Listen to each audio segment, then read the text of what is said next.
que en la Biblia muestra a Dios con manifestaciones de forma dramáticas y realizando milagros evidentes ante los ojos de los no creyentes, ¿por qué no sucede nada parecido hoy en día? Hablando de las maravillas, milagros, prodigios.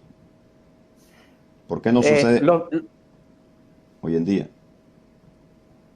Los milagros que venían acompañando al Señor Jesucristo fueron para el pueblo de Israel para convencerle de que Él era el Mesías, como ya lo explicamos en otro momento, y luego los apóstoles le hicieron lo mismo porque ellos tenían que dar una evidencia de que ellos realmente eran los que habían recibido la delegación de parte del Señor para ser sus mensajeros y para dar a conocer a ese Jesús que los judíos rechazaron. Al ver los milagros hechos por los apóstoles, no les quedó a ellos más que aceptar que Jesús, realmente el que habían matado, era el enviado de Dios, que Él era el Mesías. Y entonces, hoy en día, nosotros entendemos que no podemos, no son los milagros los que convencen al mundo, porque el asunto es que aún los que recibieron los milagros en el tiempo de Jesús, no hay ninguna evidencia de que esa gente haya terminado siendo salvo. ¿Por qué? Porque la mayoría, por eso es que cuando Jesús encuentra a aquel hombre en Juan capítulo, creo que Juan capítulo 5, que encuentra a este paralítico, porque es que hay una historia en Juan 5 y otra en Juan 9, pero el asunto es que le dice a este hombre que encontró luego, después de haberle sanado, cuando le encontró en el templo. El capítulo, entonces la historia del 5 o del 9, que lo encuentra y le dice, mira, ya has sido sanado. Y no peques más para que no te venga otra cosa peor. Oiga bien, o sea, mira la exhortación que el Señor le da a este hombre cuando se le encuentra, cómo le exhorta y le dice, mira que has sido sanado, no peques más.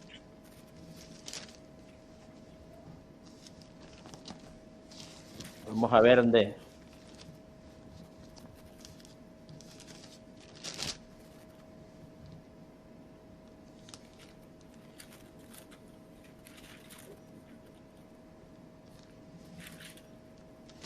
El capítulo 5 del libro de Juan es.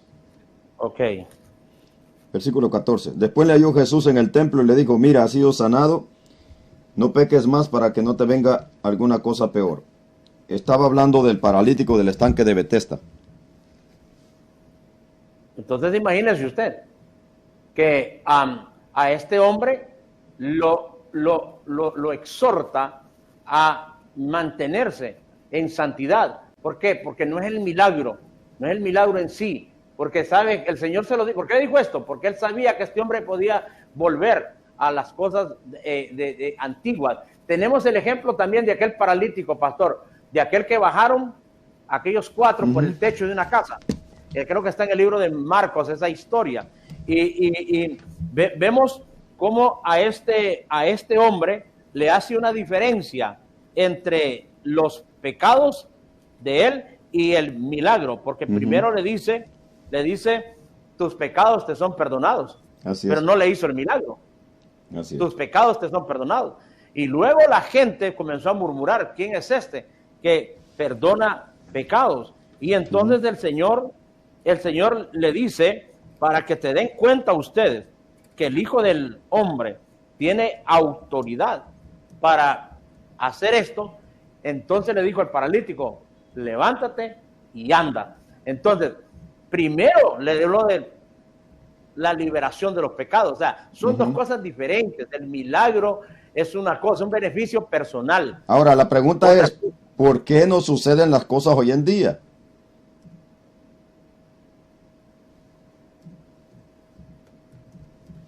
Pastor. Pues habría que preguntarle al Señor a ver si es que Él no quiere hacer nada en este tiempo. Ok. Sí. Hermano, hermano que preguntó esta pregunta, quiero decirle algo. lo que sucede, pastor, es que lo que realmente Dios usa para hacer para hacer un milagro o algo de, no lo gritan a los cuatro vientos, porque ahora ya no es para dar a conocer, para que la gente crea en Cristo. Pastor Selvin. ¿Por qué? Porque todo el mundo conoce a Cristo. Pastor, esta pregunta, bueno, la verdad para mí es importante esta pregunta. ¿Por qué? Porque esto ha llevado a muchas personas que como no miran este tipo de manifestaciones en esta generación, como sucedió en los tiempos de la iglesia primitiva, sencillamente dijeron, algunos los testigos de Jehová y algunas personas que ya perdieron la fe dicen, no, ya no existen milagros, eso fue para la iglesia primitiva, ahora nadie puede hacer eso, y incluso hasta blasfeman de la obra del Espíritu Santo, porque Dios es el mismo, Jesucristo es el mismo ayer, hoy y por los siglos de los siglos. Ahora, ¿cuál es la diferencia entre el movimiento de la iglesia primitiva y el movimiento de la iglesia de hoy? Debemos de entender y no podemos nosotros pasar por alto que fue el comienzo de la iglesia primitiva. El comienzo de la iglesia primitiva fue con poder y era necesario que el Señor obrara milagros por medio de sus apóstoles para respaldar su palabra, pero también para respaldar la evidencia de que ellos eran sus siervos. En aquel entonces eran necesarios los milagros. ¿Estoy diciendo que ya no suceden milagros? No estoy diciendo eso. Lo que sí puedo decir que hoy nuestro enfoque no deben ser los milagros, sino la predicación de la palabra. Si Dios hace milagros, gloria a Dios, lo hace, lo sigue haciendo. Yo he visto cómo Dios sana a gente de cáncer, yo he visto cómo Dios sana a gente de parálisis, yo he visto cómo Dios le endereza los pies a alguien, yo he visto cómo Dios echa fuera demonios, Dios nos ha usado para eso. Yo no niego eso, pero mi enfoque no son los milagros. Debe ser la enseñanza, la doctrina y la proclamación del evangelio.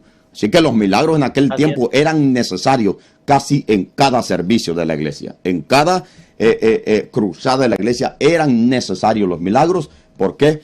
Porque eso era lo que demostraba. Por eso cuando miraron a los discípulos hacer todas estas cosas, reconocían que habían andado con el Señor. Cuando el apóstol Pedro y Juan son usados para levantar el paralítico del templo, de una puerta del templo llamada La Hermosa, Pedro le dijo, ¿por qué les es extraño esto? Claro que era extraño ver un milagro de tal magnitud, pero le dijo, ¿por qué les extraña? Ese Jesús que ustedes crucificaron, que ustedes mataron, por él y por su poder, ustedes ven a este hombre aquí hoy en pie. Era necesario.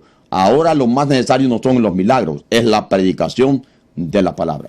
Así que con eso le contestamos, mi amado hermano. Así es. Así es la palabra que tiene que convencer al mundo. Por eso es que hablamos de lo que son los fundamentos. Cuando ayer la pregunta de por qué no hay apóstoles, por qué no hay apóstoles en este tiempo, si la Biblia dice en el Efesios 4:11 que habla de apóstoles, entonces les explicábamos que ellos lo que pidieron fue el fundamento. Nosotros hoy creemos y estamos convencidos, por eso tenemos la palabra, por eso tenemos aquí todos los evangelios, las historias que nos demuestran que Jesús era el enviado de Dios, que era el Mesías, que era el Salvador. Y entonces en eso, allí es donde está basada nuestra fe, ya no está basada en un milagro que veamos o que Dios nos use para hacerlo. Igual que cuando en el capítulo 5, pastor, del libro de los Hechos, hubo una pareja, Ananías y Zafira, que se atrevieron a robar algo que habían prometido a Dios y le mintieron a Dios. Esa mentira y ese robo lo llevó a la muerte. Ahí mismo cayeron muertos. Pastor, si y alguien le puede decir a usted por qué Dios no lo hace. Era necesario en aquel momento. No significa que Dios va a estar matando gente todos los días en el culto. Y si Dios lo hiciera, no se dieran abasto los bomberos y las ambulancias de sacar muertos de todos los días. Muertos de las iglesias. ¿Sí? Porque mentirosos y ladrones, ay Dios mío. Entonces, no se diera los hospitales. No, que Dios nos guarde. Allí. Ahí mismo dice en Romanos 15:4, las cosas que antes se escribieron para nuestra enseñanza se escribieron. También en 2 de Corintios capítulo 10. Mire cómo lo dice, pastor. Ya estamos sobre el tiempo, pero permítame leer este detalle. Léalo, pastor. Que está en Corintios. Por mientras le contesto a Amado Varias Que si tenemos una congregación en Los Ángeles, California, yo no, mi amado hermano, nosotros solo estamos en Houston, Texas. El pastor está en la entrada Copán, entrada Copán en Honduras, y nosotros solo estamos por ahorita.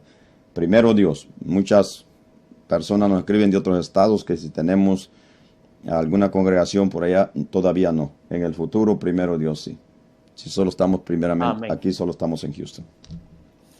Entonces, en 1 Corintios capítulo 10 se nos amonesta, porque donde dice, porque no quiero, hermanos, que ignoréis que nuestros padres todos estuvieron bajo la nube y todos pasaron el mar y todos en Moisés fueron bautizados en la nube y en el mar y todos comieron el mismo alimento espiritual y todos bebieron la misma bebida espiritual porque bebían de la roca espiritual que los seguía y la roca era Cristo. Pero los más de ellos no se agradó Dios, por lo cual quedaron postrados en el desierto. Ahora miren lo que dice el verso 6, mas estas cosas sucedieron como ejemplos para nosotros, para que no codiciemos cosas malas como ellos codiciaron. Entonces, mire, son para que no hagamos lo que ellos hicieron, para que no codiciemos como ellos codiciaron. No seáis idólatras como algunos de ellos lo fueron, según está escrito, se sentó el pueblo a comer y a beber y se levantó a jugar. Ni forniquemos como algunos de ellos fornicaron y cayeron un día 23,000. Ni tentemos al Señor como también algunos de ellos le tentaron y perecieron por las serpientes. Ni murmuréis como algunos de ellos murmuraron y perecieron por el destructor. Y estas cosas, verso 11, dice, y estas cosas les acontecieron como ejemplo y están escritas para amonestarnos a nosotros, a quienes hemos alcanzado el fin de los siglos. Ahí está. Así es. O sea, lo que ya sucedió, dice, en el Antiguo Testamento con esta gente, lo que le pasó en el desierto, está escrito para que no nos suceda a nosotros, para que no hagamos lo mismo nosotros. Lo que le pasó a Ananías y Zafira sucedió ahí para darle un ejemplo, porque dice que a raíz de eso entró un temor en la iglesia. Entonces, igual los milagros nos demuestran que Jesucristo es el Salvador del mundo. A mí no me interesa saber si Maldonado es apóstol o no es, si Cash Luna lo es o no es, si el otro ladrón de allá de Colombia o de Costa Rica, los que salen en enlace, no me interesa ver si ellos hacen milagros o no hacen. ¿Por qué? Porque a mí los milagros lo que me interesa es que me demuestran que Jesucristo es el Salvador del mundo y en Él está mi fe, no está en ningún apóstol ni ninguna de esta gente. Entonces, las cosas que antes sucedieron para nuestra enseñanza se escribieron para que nosotros no seamos ladrones como Ananías, ni mentirosos como la Zafira. Eso es, son principios, ahí están ya escritos. Bueno.